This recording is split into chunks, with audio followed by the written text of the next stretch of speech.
What if the bad guy were to win? What would happen? I can tell you what would happen. Nothing. Because that's what they're after. They're after nothingness. Complete and utter control and domination and destruction. Loss. That's what would happen if the bad guy won. Do you want the bad guys to win? Neither do I. But where's the thin line between good and bad guy? Because you know, in truth, all of us have a good and a bad guy to us. Do you have a good guy to you? You also have a bad guy though, huh? Well, none of us are perfect. None of us are good-like qualities. As much as we try. At least I try. I try to live as though I'm walking with goods. As though they are right there beside me. Watching over me. Keeping me out of trouble. Making sure I keep up with them. That's the difficult part. Keeping up with them. How do you keep up with goods? I mean, they're always doing so good. You try and produce as much good as you can, but a good is just a good, you know. I mean, it's just trying to keep up with them and what they've already done, playing catch-up. I mean, how are we supposed to create the universe as we create it in video games? Does that take 7 days? Who knows for certain? Good for a good programmer, right? But what if you wrote it in binary? What would happen then? Would we have a digital world like that cartoon? That's one of my goals, is to write a digital version of the universe model of existence and creation. I don't know how long it's going to take me, though. Probably take me more than 7 days. So I'm not that good. But digital model of how the planets and the stars and life and creation and existence, you know. Then using the information off the internet, I'm going to transplant that to use that as its brain and to accelerate it up to that point. Building a three-dimensional internet. Yes, a three-dimensional internet. They got Google Earth, they got all these different internet things, you know, but this one's going to actually incorporate the web pages into the internet. I'm looking for some help on it, though, because I'm not quite sure on all the logistics and all the how to get it all going just right.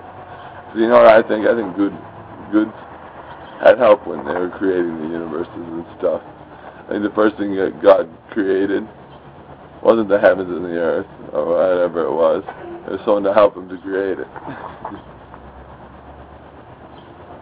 A little helper, you know, to help keep him busy and keep things going. Some would call them angels or whatever you want to call it. And they started helping and build and create and build. And as a team, they created it in 7 days. Or maybe he did it by himself. Man, that's amazing, isn't it? And you think of the 7th day, when he got all the rest of it done. Now that must have been a lot of stuff. Everyone always thinks, oh, on the 7th day he rested. Now I say on the 7th day he got the rest done.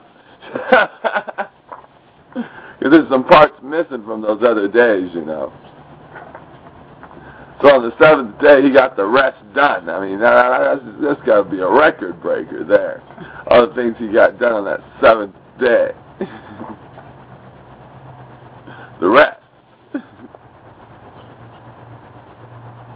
But I guess that's all a matter of how you interpret it. But I don't see God just sitting about doing nothing. I got nothing to do. I created everything. Oh wait, I missed some stuff. Oh, I got the rest to do. And he got the rest done on the 7th day. That was a bad impersonation of God. I don't know how God would be impersonated in your mind. What impersonation do you find in the good? Of creationism, of milk and honey. What do you see there? You see this good working with other goods? That's what I see. I see him working with Islam and Muslim and all of them working together. Like a giant team.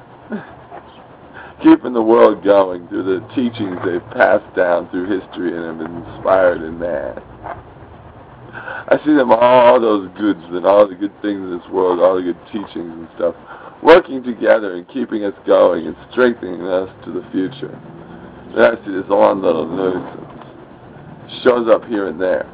He keeps on trying to tear him apart. Make good look like he's better than everybody else. He wants to be thought of as better than everyone else. I don't see that. I see him with us as a friend. And with the other beliefs as friends. In what they share. And getting conflicts in what they don't. Arguments, you know.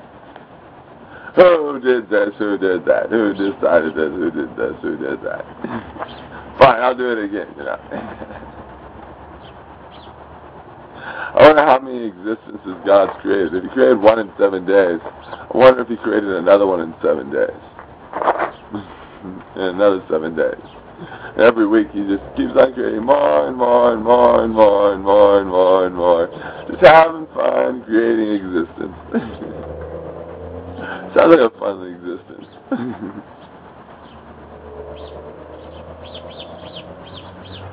But where did He come from?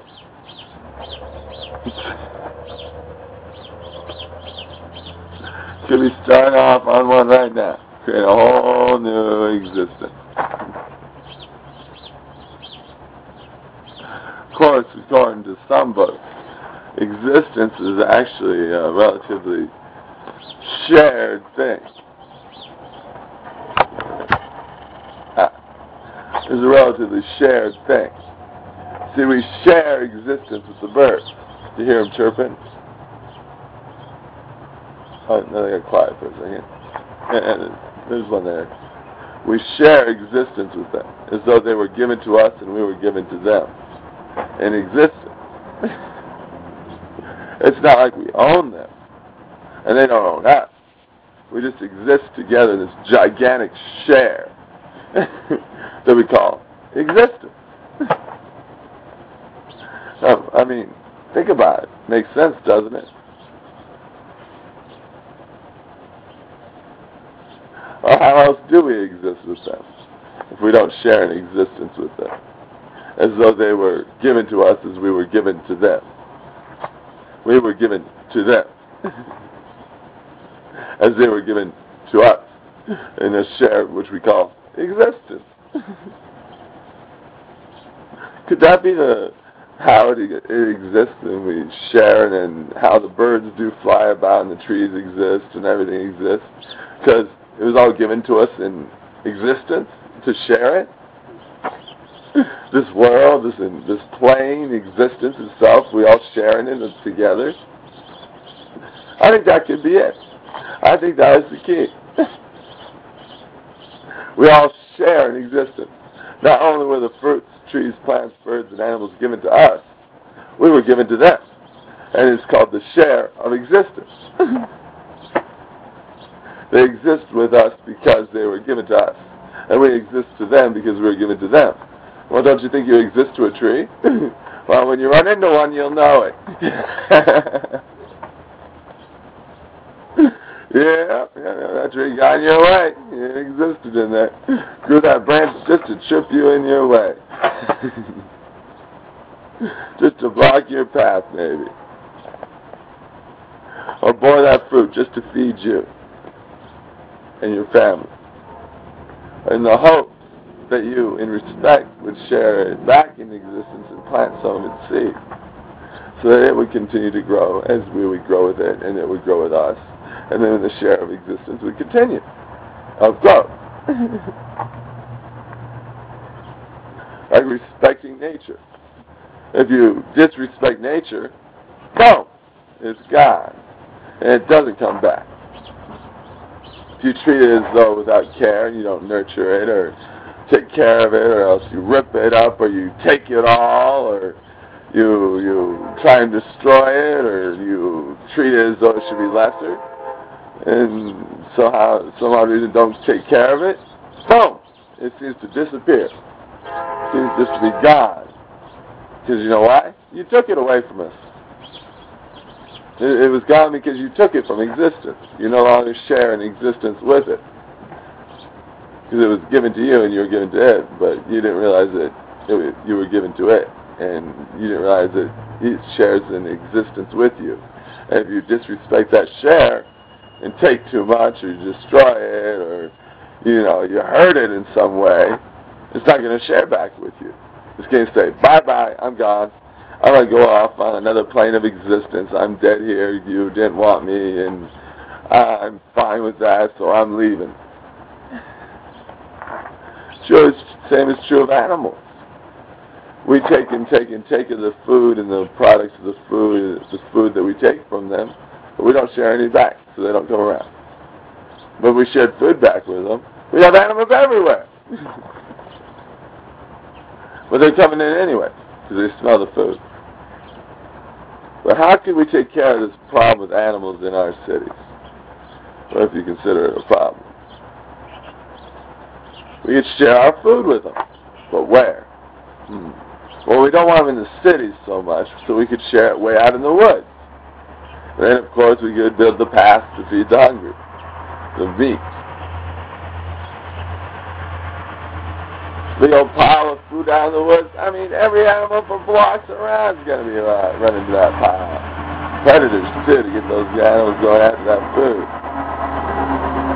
It's like bait.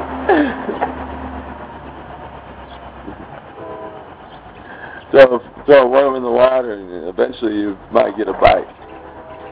Throw a pile of food out in the woods. You're going to get some animals, some creatures eating that food, even if it's just the creepy crawlers. They're not going to be in the city, though, because they got all the food they want and they could ever use out in the woods. Solution to what problem? Wild animals coming into the city to go to your garbage can to get the food, because they don't need you. And they'll all be in a pile out in the woods.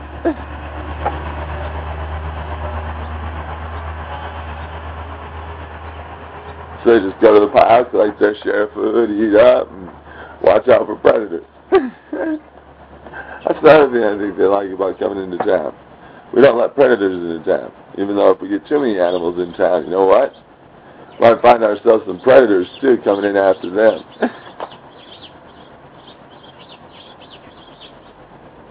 Scary thought. Walking down the street running into a mountain lion. Or a grizzly bear. Deer I can handle crossing the street. Rabbits and bunnies and raccoons. Well, when we get so many of these animals in town looking for the food that it brings in the predators, then we could have a problem, couldn't we? Because they do share an existence with us. And though we collect the food, we don't share it back. Even the lion of the jungle. Or the grizzly bear. I'm not sure if that's a grizzly bear sound or not. But you know, a grizzly bear. Shares back what it doesn't eat. It leaves its leftovers for the other animals. Even if it's the flies or the vultures or whatever it might be about. See the respect they carry by sharing that food, by not taking and throwing it in garbage cans? But if we did that nowadays in the cities, well, we'd have food all over the place and we have animals all over the place. But we could take that food and move it to the woods, and then what would happen? Our animals coming into town for the food would be, survey says, more than likely, they'd go after what? What do they go after? The food in the woods. Simple enough plan.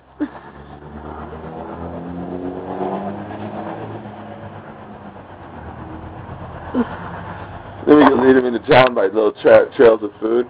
So animals just love food. You ever notice that? It's like the share of existence. Animals love food. People love food too, but we like to cook our food, do all kinds of weird stuff with it. Animals, if it's green and leafy, the green and leafy animals like it. If it's red and juicy, the vultures like it. If it's fresh and ready to be killed, the predators like it.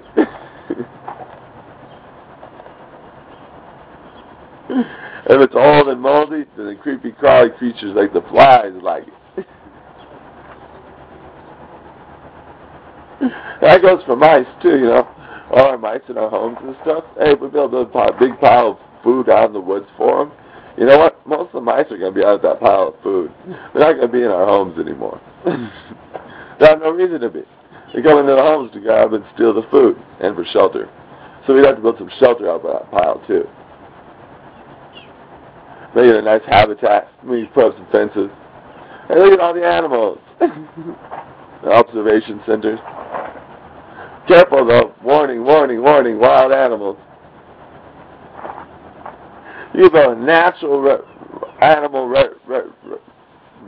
reservation that way. Makes sense, doesn't it? They're already coming in after the food. Why not just give it to them somewhere out in the woods, and then we'll build a platform and say, hey, here's some wild animals. Charge a donation to get in the door. So it costs about a donation to get the food from the grocery stores that they throw out. Now you get those leafy eaters. And the predators would come eat those ones. And what's left over, and then of course there's extra meat, which is also going to be attracting the scavengers. Those are something you got to kind of worry about a little bit. What is the share of existence? And why are we not sharing back what we have taken? Kind of disrespectful of us, isn't it? The lion holds more respect in nature than man does. Of course, man has never been much of respect to nature. Throughout the history books, we've never been that much of respect to what was given to us and we were given to it. But I said that changes. It's a new millennium. Let's respect nature and give back the food we have taken. I think the animals would agree. They'd enjoy that. And then, you know, the birds? Well, you see, animals, they eat most of the fruit, but then the seeds fall out. And the bird swoops in, boom, gets the seeds. Gets the seeds. Gets the seeds. See, we're even feeding the birds out in those woods, or along that path leading into the city if we wanted to build an observation center. Where we could watch them in town.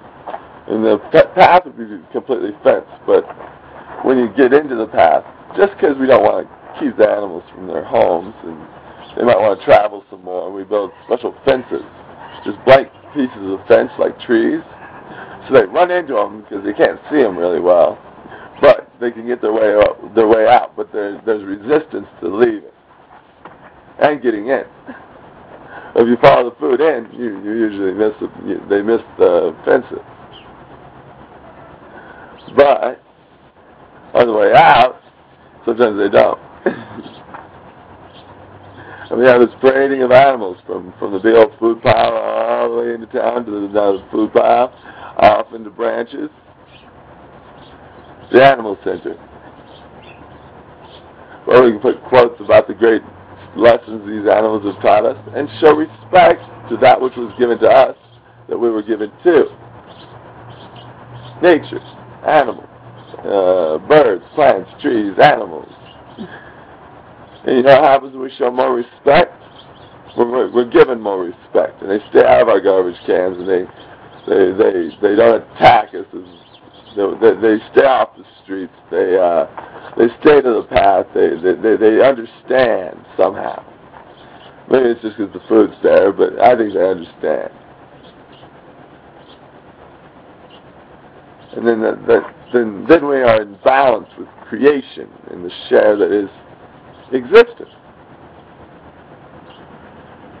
in what we collect and gather, and with what we share with the rest of creation, the rest of the animals, birds, plants, trees, and creepy crawlers and flyers, crawler flyers,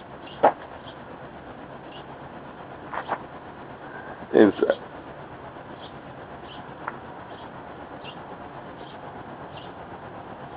Think about it. Wouldn't it be better to be more respectful to nature? And be a simple process. And what would it benefit? something to consider. Thank you for your time. Christopher David Clayton of the United Unified Police.